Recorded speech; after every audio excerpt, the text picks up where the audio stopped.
আলহামদুলিল্লাহ রব্বিল আলামিন ওয়াসসালাতু ওয়াসসালামু আলা রাহমাতুল আলামিন ওয়া আলা আলিহি ওয়া আসহাবিহি আজমাইন। দূরে কাছে দেশ বিদেশ থেকে আমাকে যারা দেখছেন, আসসালামু আলাইকুম ওয়া রাহমাতুল্লাহি ওয়া বারাকাতুহু। পবিত্র রমজান উপলক্ষে একটি নতুন ভিডিও নিয়ে আপনাদের কাছে হাজির হলাম। এই প্রশ্ন হলো, পবিত্র রমজান মাসের মর্যাদা কেমন? এতে ইবাদতকারীরা কতদূর লাভবান হয়? উত্তর, পবিত্র রমজান মাস সম্পর্কে কিতাবে এসেছে সৈয়দুশ শুহুরে রমজান, যে মাসসমূহের মধ্যে হলো রমজান মাসে সেরা, ওয়া সৈয়দুল আইয়ামে আল জুমা, এবং সপ্তাহের দিনসমূহের মধ্যে সেরা দিন হলো পবিত্র জুমার দিন। তো যেহেতু সেরা মাস আমাদের সামনে অত্যাসন্ন, এই সেরা মাসের আমাদের করণীয় কি? আল্লাহ রাসূলুল্লাহ সাল্লাল্লাহু আলাইহি ওয়াসাল্লাম মান তাকারাবা ফি বিখাসলাতিন মিনাল খাইর, আল্লাহ রাসূল ইরশাদ করেছেন, রমজান মাসে যদি কেউ একটি ভালো কাজ করে, এটা নামাজ হোক, অন্যান্য ইবাদত হোক, সদকা হোক, পিতামাতার সেবা হোক, দ্বীন ইসলামের সেবা হোক,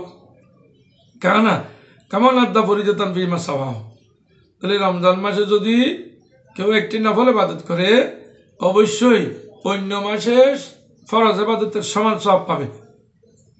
কামাল আদা ফিয়া ফরিদাতান কামাল আদা সাবঈনা ফরিদাতান ফিমা সাওয়াহ। আর রমজান মাসে যদি কেউ একটি ফরজ আদায় করে, অন্য মাসে 70টি ফরজ আদায়ের সমান, অর্থাৎ 70 গুণ সওয়াব বেশি পাবে। তাহলে রমজান মাসে ইবাদতকারীদের জন্য আল্লাহ রাব্বুল আলামিন 70 গুণ সওয়াব রেখেছেন। সুতরাং 70 গুণ সওয়াব আল্লাহর কাছ থেকে নিতে হলে আমাদের রমজান মাসে বেশি বেশি ইবাদত করতে হবে। আরও এসেছে, ফুতিহাত আবওয়াবুল জান্নাহ ওয়া গুল্লিকাত আবওয়াবুল জাহান। রমজান মাসে এত ফজিলত কেন? রমজান মাস যাতে বন্দারা উৎসাহ হয়, সেই জন্য রমজানে আল্লাহ রাব্বুল আলামিন জান্নাতের সব দরজা গেট খুলে দেন, ফুতিহাত আবওয়াবুন নার, এবং জাহান্নামের সব গেট বন্ধ করে দেন। ওয়া সুলসিলাতিশ শায়াতিনুল লিআন, এবং আল্লাহর যে শয়তান সৃষ্টি করেছেন, এই শয়তানেরা মানুষকে ডিস্টার্ব করে, আল্লাহর বান্দাদেরকে ডিস্টার্ব করে। এই জন্য শয়তানদেরকে জিঞ্জিরাবদ্ধ করা হয়, যাতে শয়তানেরা কোনো ধরনের খারাপ কাজ, অন্য কোনো খারাপ প্ররোচনা দিতে না পারে।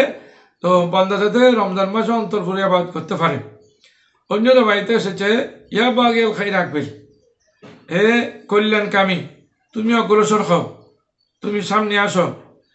ওয়া বাগিল শররে, এ খারাপ কাজকারী, তুমি পিছনে যাও। আকসির, তুমি নাফরমানি করিও না, হে নাফরমান, তুমি নাফরমানি করিও না, তুমি পিছনে যাও।